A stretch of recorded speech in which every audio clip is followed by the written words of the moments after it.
সরকারের কয়েকজন উপদেষ্টা একটি বিশেষ দলের পক্ষে কাজ করছে বলে অভিযোগ করেছেন জামায়াতের নায়েবে আমির সৈয়দ আব্দুল্লাহ মোহাম্মদ তাহের। জুলাই আন্দোলনকে প্রশ্নবিদ্ধ করে শহীদদের প্রতি বিশ্বাসঘাতকতা করছেন বলেও অভিযোগ করেন নেতারা।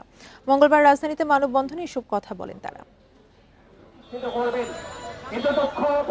5 দফা দাবিতে রাজধানীতে মানববন্ধন কর্মসূচি পালন করেছে জামায়াত সহ কয়েকটি ইসলামী দল। যাত্রাবাড়ি থেকে গাবতলী পর্যন্ত সড়কের পাশে দাঁড়িয়ে দলের নেতাকর্মীরা মানববন্ধন কর্মসূচি পালন করেন।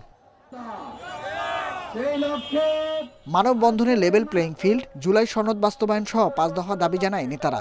মানববন্ধনে ইসলামী আন্দোলনের বক্তারা বলেন, জুলাই গণ অভ্যুত্থানের মধ্য দিয়ে ফ্যাসিবাদ দূর হলেও আকাঙ্ক্ষা পূরণ হয়নি। একটি গোষ্ঠীর লুটপাট আর চাঁদাবাজিতে লিপ্ত। নির্বাচনের আগে লেভেল প্লেইং ফিল্ড হতে হবে, পিয়ার পদ্ধতির আলোকে নির্বাচন হতে হবে, এটা জনগণের দাবি। সংবিধানের দোহাই দিয়ে কোনো অবস্থায় যেন তেন নির্বাচনের দিকে যাওয়া যাবে না। সংবিধানের দোহাই দিয়ে মৌলিক সংস্কারকে বাধাগ্রস্ত করা যাবে না।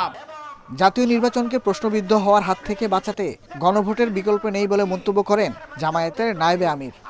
তো জাতীয় ইলেকশন তো গণভোট আগে হইতে হবে, এই জন্যে গণভোটে অনেক সংস্কার প্রস্তাব আছে, যেটি পাশ হলে জাতীয় নির্বাচনের প্যাটার্ন, নির্বাচনের ধরন, নির্বাচনের আওতা, নির্বাচনের পয়েন্টস অনেক কিছুর পরিবর্তন হয়ে যাবে। 5 দফা দাবিতে প্রয়োজনীয় সবকিছুই করা হবে বলেও হুঁশিয়ারি দেন নেতারা।